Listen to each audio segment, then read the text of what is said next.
William Penn, the founder of Pennsylvania, once said, "Time is what we want most, but what we use worst." Well, I found a watchmaker outside of Philadelphia that is making the most of his time.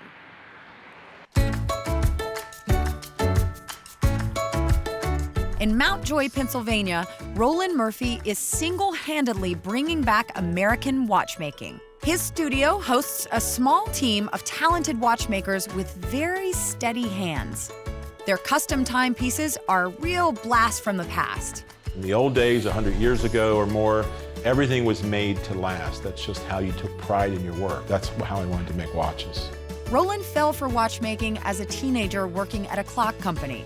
He later studied in the prestigious Wo-Step training program in Switzerland. So I learned a lot about how watches go together. And then I realized that I wanted to do things differently. And so in 1992 is when I started the first RGM project.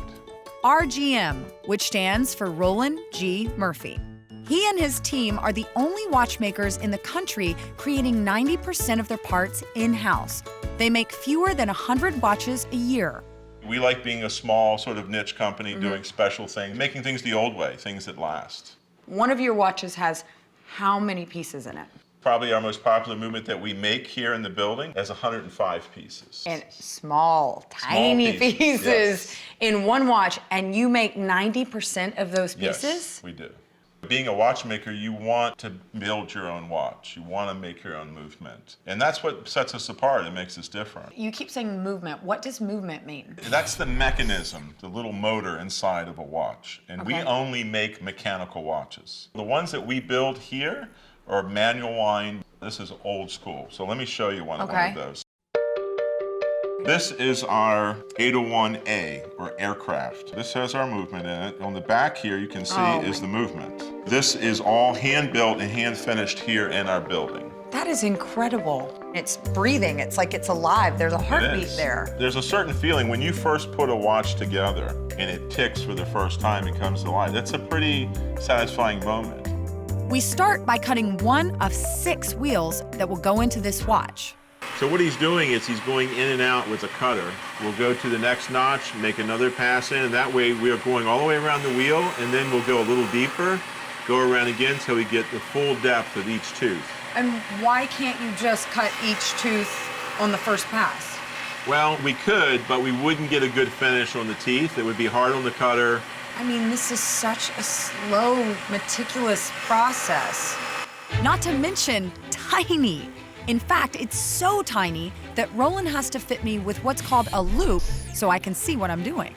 First thing we're going to do is we're going to have you turn the crank here and turn it clockwise. There you go. Just keep cranking. It's going to go in. Now you can back up, take it all the way out.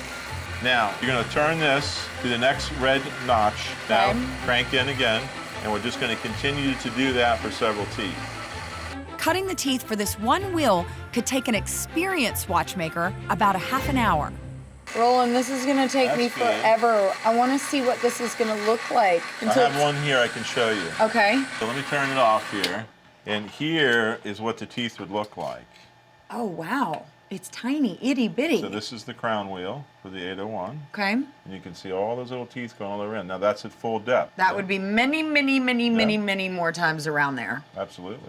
We have a nickel silver plate. And in here, what we're going to do is we're going to show making one part, and it's the barrel bridge. And this is a raw barrel bridge here. The barrel houses the watch's main spring. That's the part that keeps the watch ticking when it's wound. The barrel bridge holds the barrel in place.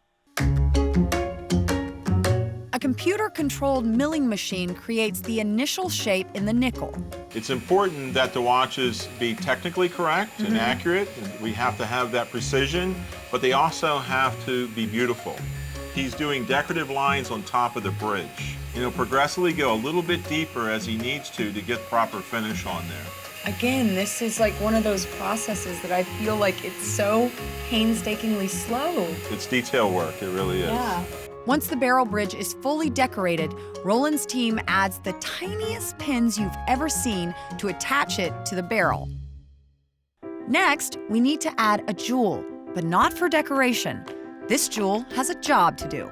These are jewels that are basically forming a hard bearing surface. So they're reducing friction and wear. That has nothing to do with jewelry or anything like that. Nothing to do with the look of it. No, it's strictly to improve the quality of the movement and how long it will last.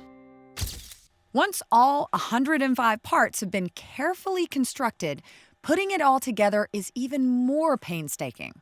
I pulled out a movement here for you. There you go. No. You know what this reminds me of? Is that game you used to play when you were little, and if it beep if you touch the sun? Where you're a surgeon. Yes. Yeah. I got one. You're doing watch surgery now. It would take me 5 years to build one watch. Now just grab this crown and wind the watch. It just feels like that little guy came to life. It did.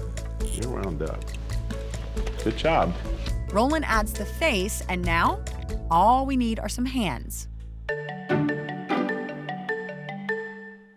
Now we have a little bit of time sensitivity here. We're going to take the hour hand around to exactly 12. Then we're going to put the minute hand on fairly quickly so the hour hand isn't moving away from 12. Is so this that some everything sort of a lines cruel up. joke that you're playing on not. me?